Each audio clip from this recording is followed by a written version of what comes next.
Guys আজকে আমরা এসেছি আমাদের হাঁসের গ্রামের হাঁসের বাচ্চাগুলো দেখতে। তো আপনারা দেখতে পাচ্ছেন এখানে হাঁসের বাচ্চাগুলো জল খাচ্ছে। তো এদের 15 থেকে 16 দিন বয়স হয়েছে। ওই যে ওখানটায় জল খাচ্ছে দেখুন, এক এক করে এখান থেকে ভরপেট খাবার খেয়ে যাচ্ছে।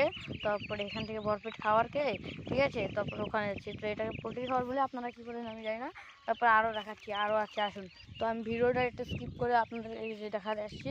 তো এই যে দেখুন আরও এখান দিয়ে আছে, এখানে সব মানে একটা আল আছে। তো তো এখানে আছে, আর এখানে ট্রাক্টর গেছে তো সেখানে গর্ত হয়ে গেছে, তো সেখান দিয়ে আছে ঠিক আছে। তো আরও একটু দূরে আছে, তো আপনাদের আরও একটু দূরে আছে, সেখান থেকে দেখাচ্ছি। তো এখান থেকে ভিডিওটা একটু স্কিপ করে চলে আসছি আমরা এখানটায়। তো এখানটা দেখতে পাচ্ছেন আরও হাসে পাচ্ছে, যেখানে পরিষ্কার মাঠটা আছে, এখান দিয়ে তারা খাবার খাচ্ছে। তো দেখতে পাচ্ছেন এরা মানে কথা বলছে, মানে আমাকে দেখে ভয় পাচ্ছে ঠিক আছে, ছোটো বাচ্চা। তো এখান দিয়ে জল খাচ্ছে ঠিক আছে, খাচ্ছে যাচ্ছে। তো এখান দিয়ে এরা থাকে, মানে আপনারা মনে করুন যে